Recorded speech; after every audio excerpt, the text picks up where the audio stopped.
Christos Enviat.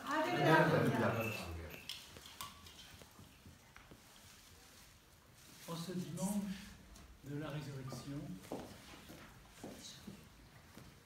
au-delà de toute logique humaine, au-delà de toute raison humaine, au-delà de la science des hommes, de la philosophie des hommes sages en ce monde, mais qui sont fous aux yeux de Dieu, nous vivons la résurrection.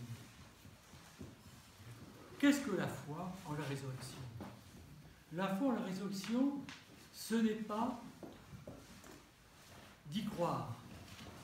Croire, ce n'est qu'une faible partie de la foi. Croire, c'est une adhésion morale et intellectuelle à un dogme. Vivre le Christ ressuscité, c'est le découvrir à l'intérieur de soi. Je vous dirai des mots simples. J'ai trouvé la foi chrétienne dans l'Église orthodoxe parce que j'étais présent il y a de ça des années, c'était en 1964, lors d'une liturgie pascale, et que j'étais allé là par curiosité. Et, bien que chrétien, je ne croyais plus. Et le mouvement de la foule m'a entraîné à recevoir indûment l'Eucharistie. Mais c'était certainement la volonté de Dieu qui se manifesta, parce que dès que j'ai senti en moi le feu brûlant du Christ ressuscité dans son Eucharistie, je me suis mis à crier « Le Christ ressuscité !» En vérité ressuscité. La foi m'est venue par la résurrection du Christ. J'étais habité par le Christ.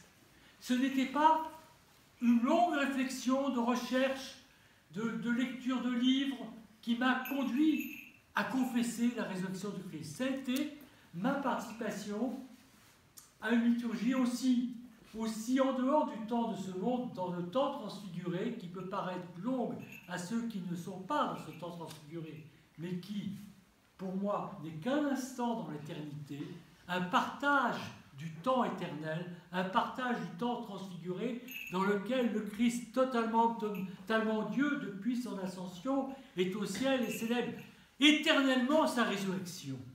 Nous sommes introduits dans la liturgie, dans le mystère pascal qui est sur la terre comme au ciel. Car il nous a permis par son incarnation à chaque célébration liturgique de nous unir en lui dans son mystère et dans cette joie pascale, dans cette réalité pascale. Vous allez recevoir dans un instant le corps et le sang du Christ ressuscité en vous. Je ne vous demande pas comment vous étiez avant. Si avant vous étiez dans l'angoisse, dans la peine, dans le doute, dans la fatigue, dans les perturbations, dans les soucis de ce monde, mais tout d'un coup, de vous transformer vous-même, alors que nous sommes en ce monde des tombeaux, de vous transformer en vous-même dans un tombeau dans lequel le Christ ressuscite. Parce que c'est cela la vie. Peut-être que des moments nous sommes nous-mêmes un tombeau, mais le Christ a choisi un tombeau pour ressusciter. Il a fait de nous une crèche de sa nouvelle naissance, une grotte qui abrite la lumière de sa résurrection. Il a fait de nous des reposoirs de sa grâce, des reposoirs de sa lumière, des reposoirs de sa joie. Et quand nous recevons en nous le Christ eucharistique, nous recevons la plénitude de tout ce qu'il nous annonce. Le Christ ressuscité. En vérité. Christos Enviat. Christ est ressuscité. En vérité. Christos ressuscité.